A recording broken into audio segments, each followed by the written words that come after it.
Que la paz del Señor reine en sus hogares, queridos hermanos, y bienvenidos a su programa El Evangelio a tu alcance. Hoy sábado de la 18ª semana del tiempo ordinario, vamos a reflexionar el Evangelio según San Mateo en el capítulo 17, versículos del 14 al 20. En aquel tiempo, al llegar Jesús a donde estaba la multitud, se le acercó un hombre que se puso de rodillas y le dijo: Señor, ten compasión de mi hijo. Le dan ataques terribles. Unas veces se cae en la lumbre y otras muchas en el agua. Se lo traje a tus discípulos, pero no han podido curarlo. Entonces Jesús exclamó: ¿Hasta cuándo estaré con esta gente incrédula y perversa? ¿Hasta cuándo tendré que aguantarla? Tráiganme al muchacho. Jesús ordenó al demonio que saliera del muchacho, y desde ese momento éste quedó sano. Después, al quedarse solos con Jesús, los discípulos le preguntaron: ¿por qué nosotros no pudimos echar fuera a ese demonio? Les respondió Jesús: porque les falta fe. Pues yo les aseguro que si ustedes tuvieran fe, al menos del tamaño de una semilla de mostaza, podrían decirle a ese monte: trasládate de aquí para allá, y al monte se trasladaría. Entonces nada sería imposible para ustedes. Palabra del Señor. Gloria y honor a ti, Señor Jesús.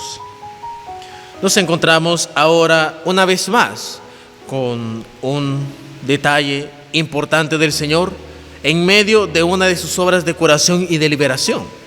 En esta ocasión, Él libera a un muchacho de la presencia de un demonio. Pero aquí tal vez lo más importante no es este dato, sino toda la historia que hay alrededor de este hecho. Y es que el hombre, el padre de este muchacho, va donde los discípulos les piden que liberen a este muchacho de la presencia maligna, pero ellos no pueden. Y tiene que venir Jesús a salir al quite de todo esto. Entonces nosotros nos podríamos preguntar: ¿y entonces acaso los discípulos será que no pueden expulsar demonios? ¿Acaso Jesús es el único y la iglesia no tiene ese poder o nadie más tiene ese poder? Claro que no. Claro que esta no es la respuesta ni la pregunta correcta.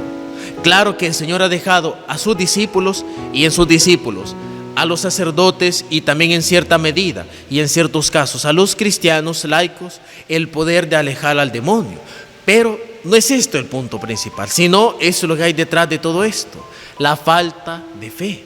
La falta de fe es lo que en muchas ocasiones a nosotros nos evita el que hagamos cosas increíbles, cosas maravillosas. Precisamente el Señor lo dice al final: si tuviéramos una fe, aunque sea del tamaño de una semilla de mostaza, podríamos decirle a un monte: trasládate o quítate de ahí, y se quitaría. Pero aquí hay algo fundamental. Nosotros como seres humanos generalmente, y sobre todo a lo que atañe a las virtudes humanas, nosotros muchas veces somos más de cantidad que de calidad. Y esto puede servir en el aspecto humano, pero en el aspecto espiritual y en el aspecto cristiano esto no funciona, porque la cantidad muchas veces no es buena. El tener tanto de algo no significa que sea bueno o que sea mejor. Hay muchas personas que se dedican, por ejemplo, a tantos y tantos y tantos ejercicios piadosos, pero son personas muchas veces altaneras, son envidiosas. A cada rato están dando calumnias, envidias sobre los demás, están dañando la dignidad de los demás. Y entonces, ¿de qué les sirve sus manifestaciones de piedad?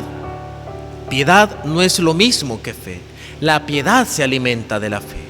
Cuando una fe es sincera y es pura, por muy pequeña que sea, pero es sincera, es una fe que es capaz de transformar al hombre. Es una fe que es capaz de hacer que se muevan las montañas. ¿Por qué? Porque una fe sincera es el medio fundamental para que Dios actúe de una manera privilegiada en nuestra vida. En cambio, cuando nosotros no tenemos una fe adecuada, el Señor no puede trabajar de la mejor manera. Si quisieran ustedes un ejemplo, la fe sería, por ejemplo, como una tubería. Si la tubería es de calidad, por muy corta que sea, sería una tubería que dejaría pasar todo el agua, la llevaría del lugar a donde queremos. En cambio, podríamos tener una tubería muy larga, pero llena de hoyos, llena a veces de rajaduras, que haría que cuando el agua pasara, Por ejemplo, el agua que a veces utilizamos para tomar, el agua se esparciría, se saliera por los hoyos. Y entonces el agua que llegara hacia nosotros sería mínima, sería insuficiente. Así pasa con la fe. Mientras es de cantidad, es más fácil que se arruine, que se pierdan las gracias del Señor, porque solo es cantidad. En cambio, cuando es calidad, entonces la acción del Señor se manifiesta de manera privilegiada en nuestra vida.